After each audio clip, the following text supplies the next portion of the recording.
அனைவருக்கும் அன்பான வணக்கங்கள். நாம அக்யூ ஹீலர் உமர் ஃபாரூக் அவர்கள் எழுதிய வீட்டுக்கு ஒரு மருத்துவர் புத்தகத்தை வாசித்துக் கொண்டிருக்கிறோம். நம்ம போன வகுப்புல என்ன பார்த்தோம்னா, உடல் உணவு மூலமாகவும் நீர் மூலமாகவும் காற்று மூலமாகவும் உற்பத்தி செய்கிற ஆற்றல் சக்தி என்பதை 3 விதங்களில் செலவிடுகின்றது. அந்த 3 விதங்கள் என்னன்னு பார்த்தோம்னா, இந்த உடலை இயக்குவதற்கு, உள்ளுறுப்புகளாக இருந்தாலும் சரி வெளி உறுப்புகளாக இருந்தாலும் சரி, இயக்குவதற்கு சக்தி தேவை. சோ அதற்கு அந்த சக்தியை பயன்படுத்துது. ரெண்டாவது உணவை நம்ம எடுத்தாலும் கூட அதை செரிமானம் பண்ணணும் இல்லையா, அந்த ஜீரணம். சோ அதற்கும் அந்த சக்தி பயன்படுத்தப்படுகிறது. மூன்றாவது பராமரிப்பு சக்தி. இதற்கு உதாரணமாக மோட்டார் பைக் நம்ம அதற்குள்ள கொடுக்கிற அந்த எரிபொருளை ஆற்றலாக மாற்றி அந்த மோட்டார் பைக் இயங்குவதற்கு காரணமாக இருக்கு. அட் த சேம் டைம் அந்த கழிவுகளை அது புகையாகவும் வெளியேற்றுகிறது. அதே போலதான் உடலும் உணவை எடுத்துக்கொள்கிறது, ஜீரணம் செய்கிறது, கழிவை வெளியேற்றுகிறது. ஆனா அதற்காக உடலை ஒரு இயந்திரம்னு சொல்ல முடியாது. இயந்திரத்திற்கும் அதிகமாக ஒரு விஷயத்தை அது பண்ணுது.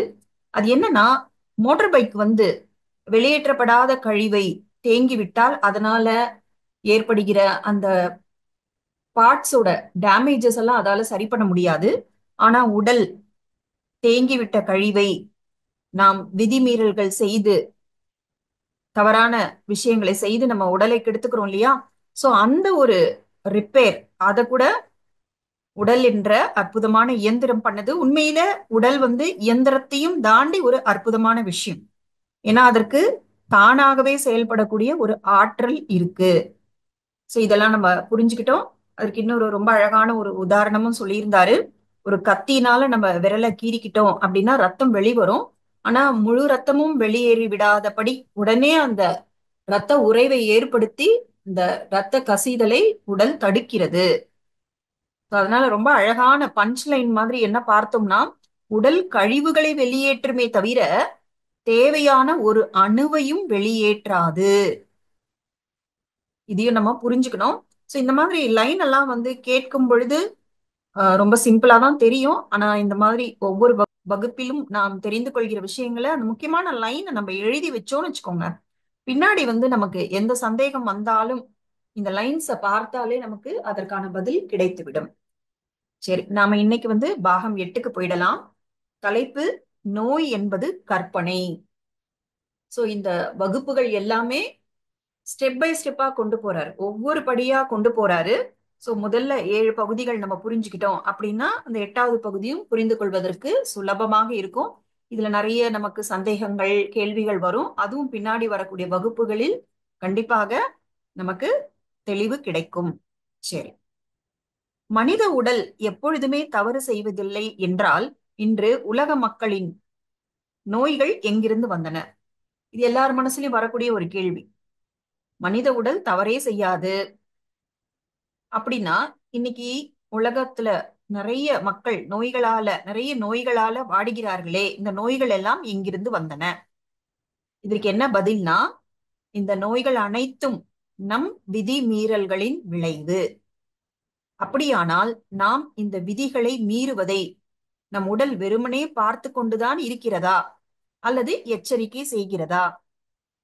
ஏன்னா விதி என்பது இயற்கையானது.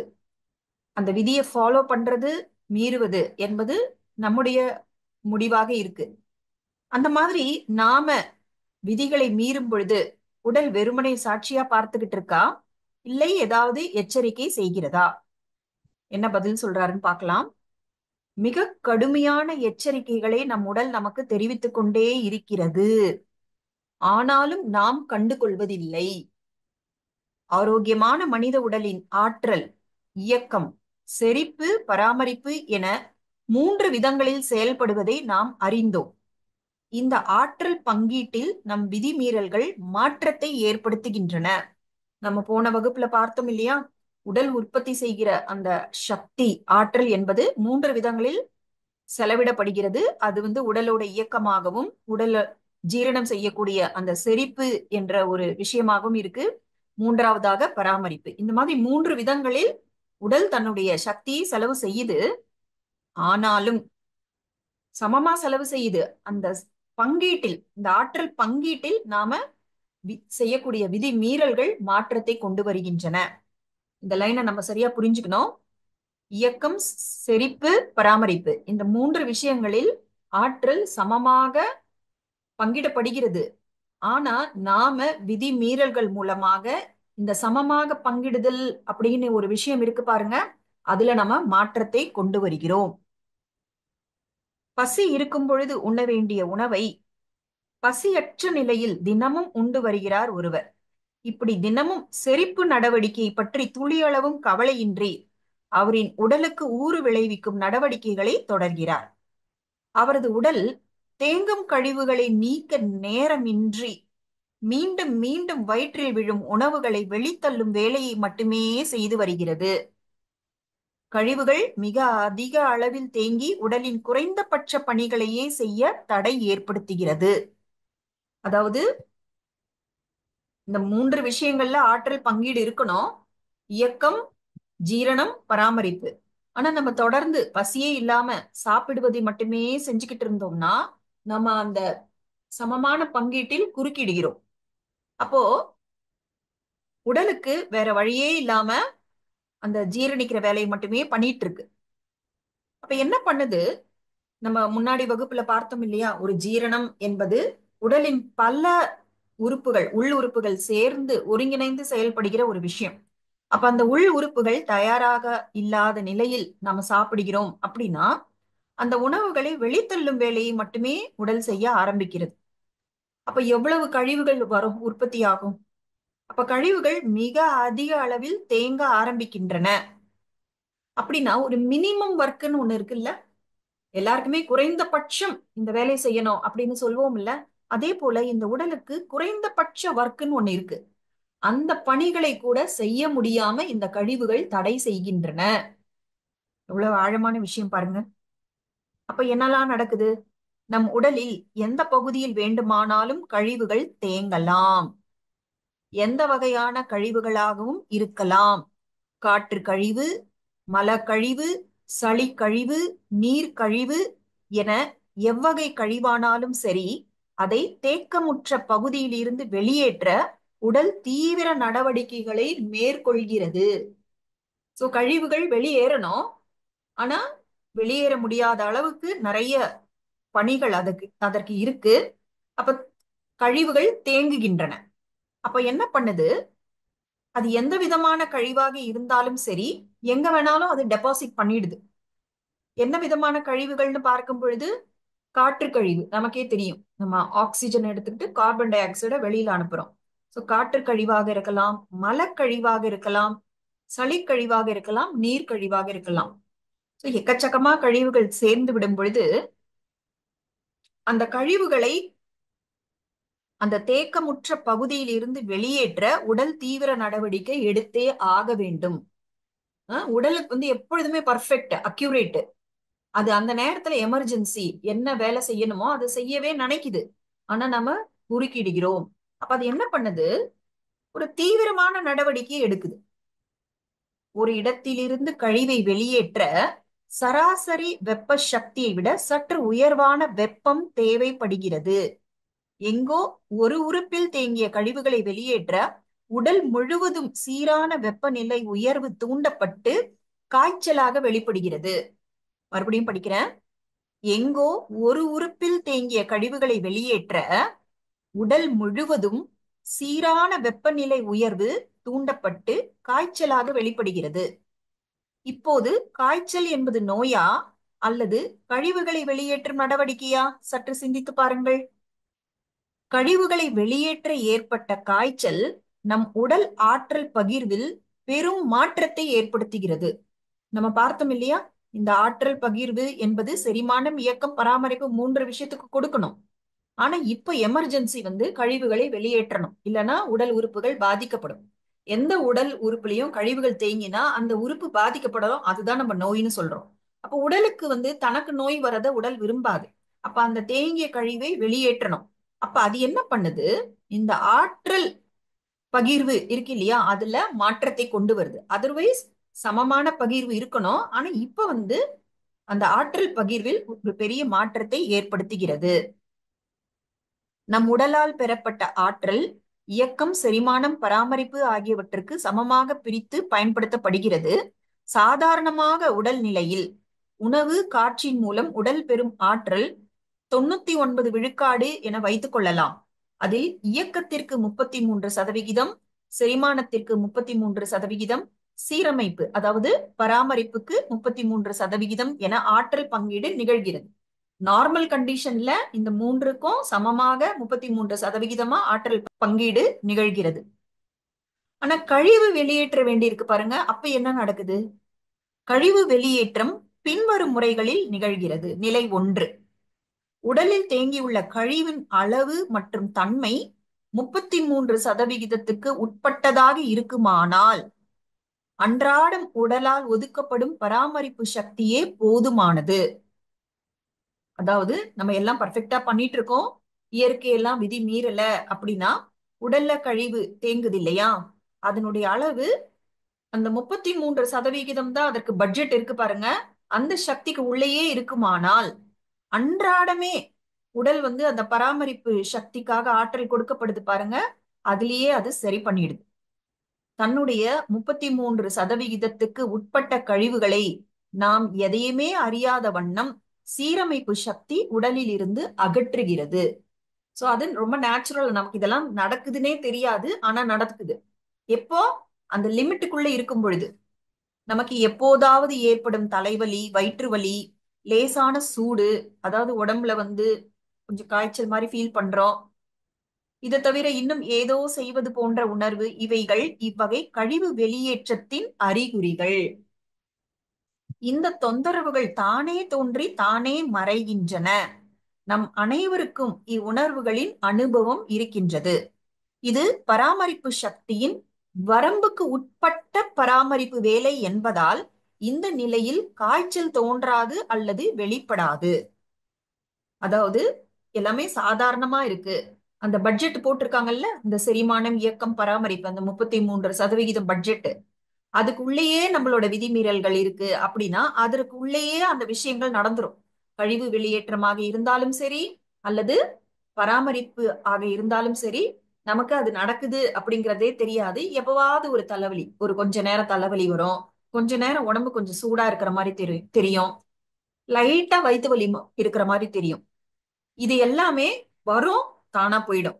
ஏன்னா கொஞ்சம் ஒரு எக்ஸ்ட்ரா, அந்த பராமரிப்புங்கிறதே எக்ஸ்ட்ரா ஆக்ஷன் தானே, அதை அது பண்ணிடுது. இது நார்மல் கண்டிஷன்.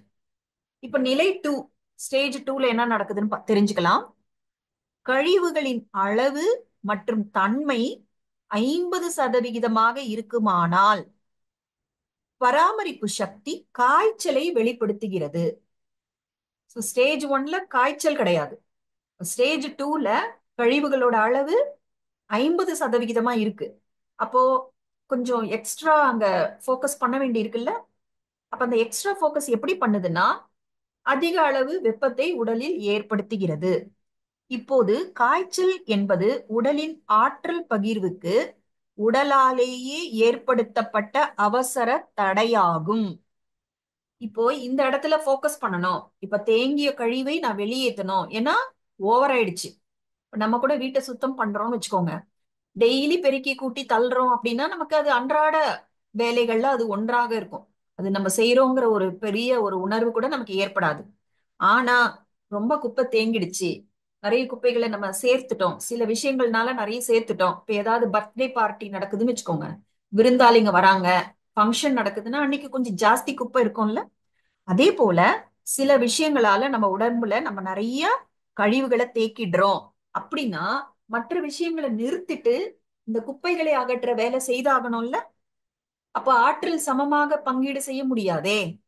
செரிமானத்துக்கு பழையபடி 33% கொடுக்க முடியாது. அப்ப அந்த பராமரிப்பு, இந்த கழிவு நீக்கம், அதற்கு தானே நம்ம இம்பார்ட்டன்ஸ் கொடுக்க வேண்டியதா இருக்கும். அப்ப உடல் அந்த டெசிஷனை எடுக்குது. உடல் யார்கிட்டயும் கேட்கறதெல்லாம் கிடையாது. அது யார்கிட்ட கேட்கணும்? அதற்கே சொந்தமா புத்தி இருக்கே. அப்ப என்ன பண்ணுது? காய்ச்சலை ஏற்படுத்துகிறது. அப்ப காய்ச்சல் என்பது என்ன? உடலின் ஆற்றல் பகிர்வு. பகிர்வுனா என்ன? ஷேரிங். உடலின் ஆற்றல் பகிர்வுக்கு உடலாலேயே ஏற்படுத்தப்பட்ட அவசர தடை, எமர்ஜென்சி. அங்க பட்ஜெட் கொடுக்காத, இங்க எனக்கு வேண்டும். அதனால எனக்கு கொடு அப்படின்னு உடல் தனக்குத்தானே முடிவெடுக்கிறது. பராமரிப்பு சக்தி தன்னுடைய பங்கீடான 33% செலவழித்த நிலையில் அடுத்த இயக்கமான செரிமானத்தை துணைக்கு அழைக்கிறது. செரிமான சக்தியின் ஆற்றல் பங்கீடான 33%ம் பராமரிப்பு சக்தியாக மாற்றம் பெறுகிறது. அஹ் எனக்கு செலவு ஜாஸ்தியா இருக்கு அப்படின்னு பராமரிப்பு டிபார்ட்மெண்ட் என்ன பண்ணுது, செரிமானம் டிபார்ட்மெண்ட் கிட்ட இருந்து உன்னோட சக்தி எனக்கு கொடுன்னு கேட்டு வாங்கிக்குது. அப்போ செரிமானத்துக்காக ஒதுக்கப்பட்ட சக்தி பராமரிப்பு சக்தியாக மாற்றம் பெறுகிறது. உடலின் உள்ளே நிகழும் இந்த ஆற்றல் மாறுபாடு நமக்கும் உடலால் அறிவிக்கப்படுகிறது. ஏன்னா நமக்கு தெரியணும்ல, அதனால நமக்கு அறிவிப்பு நடக்குது. அது எப்படி? செரிமான இயக்கம் நோய் எதிர்ப்பு இயக்கமாக உருமாறியுள்ள நிலையில் பசி முற்றிலுமாக குறைந்து போகும். இப்ப பராமரிப்பு கழிவு நீக்கம் அதிகமாக செய்யணும்னா இப்ப என்ன நடக்குதுன்னா, ஒரு சின்ன இயக்கம், நோய் எதிர்ப்பு இயக்கம்ங்கிறது நடக்குது. இப்போ செரிமான இயக்கத்துக்கு வேலை இல்ல, அந்த சக்தியை அது நோய் எதிர்ப்பு இயக்கமாக கொடுத்துடுச்சு. அப்ப உடல் நமக்கு இதை எப்படி அறிவிக்குதுன்னா, பசி முற்றிலுமாக குறைந்து போகும். சோ கிளாஸ் அட்டன் பண்ணும்போது கூட ஒருத்தர் சொன்னார், எனக்கு பசியே எடுக்க மாட்டேங்குது. அப்ப மாஸ்டர் என்ன பதில் சொன்னாருன்னா, பசி எடுக்கலன்னா சாப்பிடாதீங்க. ஒரு நாள் முழுக்க பசி எடுக்கலன்னா என்ன பண்றதுன்னு கேள்வி கேட்டார். ஒரு நாள் இல்ல, எத்தனை நாள் பசி வரவே இல்லையோ அத்தனை நாள் சாப்பிடாதீங்க அப்படின்னு தான் சொன்னார். அது கேட்கும் பொழுது நமக்கு என்னடா இப்படி சொல்றாங்க அப்படின்னு தோணும். ஆனா இப்போ நமக்கு இந்த வரிகளை படிக்கும் பொழுது ஏன் அப்படி சொன்னாங்க அப்படிங்கிறது ரொம்ப தெளிவா புரியுது. சோ செரிமான இயக்கம் நோய் எதிர்ப்பு இயக்கமாக உருமாறியுள்ள நிலையில் பசி முற்றிலுமாக குறைந்து போகும். செரிமானத்தின் முக்கிய பகுதியான பசியும் தாகமும் குறைவதன் மூலம் ஜீரண மண்டலத்தில் செலவாக வேண்டிய சக்தியை பராமரிப்பு சக்தியாக மாற்றி அமைக்க உடலால் முடிகிறது. காய்ச்சல் அதிகமுள்ள நபருக்கு பசியும் தாகமும் தானாகவே காணாமல் போகிறது. ஏனெனில் உடலின் அதிமுக்கிய இயக்கமான வெளித்தள்ளும் இயக்கம், அதாவது எலிமினேஷன் நடைபெறும் பொழுது உட்கிரகிக்கும் இயக்கம், அதாவது அசமிலேஷன் நடைபெறாது. இது உடலின் இயல்பு. இப்ப நான் வெளியில தள்ளணும் அப்படின்னா நான் ஏன் உள்ள கிரகிக்க போறேன் இல்லையா? அங்க ஜீரணத்துக்கான வேலையே இல்லை. ஏன்னா உடலால ஒரு நேரத்துல ஒரு வேலையை தான் செய்ய முடியும். அப்ப அது என்ன பண்ணுது, எனக்கு உள்ள எதுவுமே வேண்டாம், உள்ள ஏதாவது வேணும்னா பசிய அறிவிக்குது. உள்ள எதுவும் அனுப்பாத அப்படின்னா பசின்ற அந்த உணர்வை மறக்கடிக்குது, பசிங்கிற உணர்வை கொடுக்கல. இதுதான் உடலின் இயல்பு. மேற்கண்ட வெளிப்பாடுகளின் மூலம் உடல் நமக்கு ஆற்றல் பகிர்வு மாற்றத்தை உணர்த்துவது உண்மைதானே? ஏன்னா இது நமக்கு எல்லாருக்குமே தெரியும், நமக்கும் சொந்த அனுபவம் இருக்கும், இல்ல மத்தவங்களுக்கும் காய்ச்சல் வரும்போது பார்ப்போம், எனக்கு பசிக்கவே இல்லை, எனக்கு சாப்பாடு வேண்டாம் அப்படின்னு தான் அவங்க சொல்லுவாங்க. இப்போ நிலை 3, ஸ்டேஜ் 3.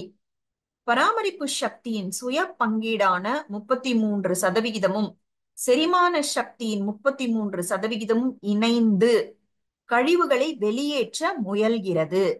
இந்நிலையில் பசி தாகமற்ற உணர்வு வெளிப்படுவதை அறிந்தோம். இவ்விரண்டு சக்திகளை விட கழிவுகளின் அளவு மற்றும் தன்மை அதிகமாக இருந்தால் அப்போது உடல் என்ன செய்யும்? ஸ்டேஜ் 2ல செரிமான சக்தியோட அதனுடைய பங்கையும் தான் எடுத்துக்கிட்டு பராமரிப்பு சக்தியை அதிகரிச்சுக்கிச்சு. ஆனா இப்ப கழிவு அதை விட அதிகமா இருக்கு. அப்ப உடல் என்ன பண்ணும்? கடைசியாய் உடலில் எஞ்சியுள்ள இயக்க சக்தியின் ஒரு பகுதியை பராமரிப்பு சக்தியாக மாற்றுகிறது. ஏன்னா அந்த ஆற்றல் பகிர்வுல இயக்க சக்திக்கு ஒரு பட்ஜெட் இருந்தது இல்ல, இப்ப என்ன பண்ணுது, இயக்க சக்தியில இருந்து ஒரு பார்ட்டை எடுத்துக்குது, அத பராமரிப்பு சக்தியாக மாற்றுகிறது. ஏன் ஒரு பகுதியை மட்டும் மாற்றுகிறது? ஏனென்றால் உடலின் அனிச்சை இயக்கங்களான சுவாசம், இதய துடிப்பு, உள்ளுறுப்பு இயக்கங்கள் உயிரை பாதுகாப்பதற்கு அவசியம் அல்லவா? நேற்று பார்த்தோம் இல்லையா? சில இயக்கம் தானாகவே நடைபெறுகிறது. உள்ளுறுப்புகளின் இதய துடிப்பு, நுரையீரல், சுவாசம், நிறைய விஷயங்கள் உள்ளுறுப்புகள் தானாகவே பண்ணுது. வெளி இயக்கங்கள், நம்ம பேசுறது, பார்க்கிறது, நடந்துக்கிறது, அதெல்லாம் நம்முடைய தேவைக்கேற்ப நடக்குது. அப்போ உள் உறுப்புகளின் இயக்கத்தை நிறுத்தினோம்னா அந்த உடல்ல உயிர் வாழ முடியாது இல்லையா? அதனால அங்க கண்டிப்பா வேணும். அப்ப வெளிப்புற இயக்கத்திற்கு அந்த சக்தி எடுத்துக்குது. அதனால்தான் நமக்கு ரொம்ப களைப்பாக நம்ம ஃபீல் பண்றோம். எனவே இந்த அத்தியாவசிய இயக்கங்களுக்கான சக்தி மட்டும் விட்டுவிட்டு எஞ்சிய ஆற்றலை பராமரிப்பு சக்தியாக மாற்றுகிறது. இயக்க சக்தியின் இம்மாறுதலால் உடலின் புற இயக்கங்கள் நின்று போகின்றன. இப்ப நமக்கு புரிய வருது. சில சமயம் ஏன் ரொம்ப டயர்டா இருக்கும், எந்த வேலையும் செய்ய முடியாம களைப்பா இருக்குன்னா, ஏன்னா இயக்க சக்திக்கான அந்த பங்கீடு குறைந்து விடுகிறது, பட்ஜெட் குறைஞ்சிடுச்சு. அப்ப அந்த பட்ஜெட் ஏன் குறையுதுன்னா, இந்த சக்தி அங்க பராமரிப்பு சக்திக்கு கடனாக கொடுக்கப்பட்டு விட்டது. அப்ப என்ன பண்ண முடியும்? நம்மால் நடக்கவும் பேசவும் இயங்கவும் முடியாது. காய்ச்சலின் உச்சக்கட்டத்தில் இந்நிலையை நாம் உணர முடியும். அதிகமான பராமரிப்பு சக்திக்கான தேவை இருக்கு. அப்போ அதிகபட்ச காய்ச்சலின் போது நம்மால நடக்க முடியாம பேச முடியாம இயங்க முடியாம இருக்கோம். இந்த நிலையை நம்மால் உணர முடியும். கழிவு வெளியேற்ற போராட்டம் இன்னும் தொடருமானால், பாருங்க, இது நோய் எதிர்ப்பு போராட்டம். இந்த போராட்டம் இன்னும் தொடருமானால், அதற்கான தேவை இருக்கும் பொழுது நோயாளி என்ன ஆவாரு? மயக்க நிலைக்கு சென்று விடுவார். மயக்கம்ங்கிறது தற்காலிகமான உடல் நிறுத்தம், உடல் இயக்க நிறுத்தம். இதுவே இந்த நிறைய கழிவு இருக்கு, இது நிறைய ஒரு பெரிய போராட்டம் உள்ள நடந்துட்டு இருக்கு அப்படின்னா, நோயாளி கோமா எனப்படும் ஆழ் மயக்க நிலைக்கு செல்வார். கழிவு வெளியேற்றம் படிப்படியாக நிகழும் பொழுது இயக்க சக்தியும் பின்பு செரிமான சக்தியும் தன் இயல்பு நிலைக்கு திரும்பிவிடும், தானாகவே திரும்பிவிடும்னு சொல்றார். மறுபடியும் படிக்கிற இந்த லைனை. கழிவு வெளியேற்றம் படிப்படியாக நிகழும் போது இயக்க சக்தியும் பின்பு செரிமான சக்தியும் தன் இயல்பு நிலைக்கு திரும்பிவிடும். கண் விழிக்கும் நோயாளிக்கு மெதுமெதுவாக புற இயக்கங்கள் நடைபெற உடலின் அனுமதி கிடைக்கும். இப்ப அவங்களால பேச முடியும், பார்க்க முடியும், கேட்க முடியும். ஏன்னா இப்ப இயக்க சக்திக்கு பட்ஜெட் கிடைச்சிடுச்சு. முழுமையான இயக்கம் மீண்ட பின்பு முதலில் தாகமும் தொடர்ந்து பசியும் தோன்றி உடலின் முழுமையான வெற்றியை நமக்கு அறிவிக்கின்றன. சோ மயக்க நிலையில இருந்து வெளியே வந்துட்டாங்க, கோமாவில இருந்து வெளியே வந்துட்டாங்கன்னா கொஞ்சம் கொஞ்சமா இப்ப உடல் செரிமானத்துக்கு ரெடியா இருக்கும். செரிமானத்துக்கு ரெடியா இருக்கும் பொழுது அது என்ன சொல்லும்? சாப்பாடு கொடு, தண்ணி கொடு அப்படின்னு பசியாகவும் தாகமாகவும் நமக்கு அறிவிக்கும். படிப்படியாக உடலின் உட்புறம் நிகழும் செயல்களை நாம் உணரும் வண்ணம் அறிவிப்பதே உடலின் தலையாய வேலையாகும். பாருங்க, எல்லாமே சொல்லிட்டு தான் செய்யுது. ஏன்னா நமக்கு தெரியலன்னா நம்ம தப்பா புரிஞ்சுக்கிட்டு எதையாவது கொடுப்போம்ல. அப்போ உடலுக்கும் நமக்கும் ஒரு கம்யூனிகேஷன் நடந்துட்டு இருக்கு, ஒரு தகவல் தொடர்பு நடக்குது. ஆனா நம்ம அதை சரியா புரிஞ்சுக்கிட்டோமா? உடல் நமக்கு தெரிவிப்பதை புரிந்து கொண்டு அதற்கு நம்ம ஒத்துழைப்பு கொடுக்கிறோமா? இதுதான் நம்ம யோசிக்க வேண்டிய விஷயம். அந்த ஞானத்தை தான் நம்ம இங்க கிளாஸ்ல டிஸ்கஸ் பண்றோம்.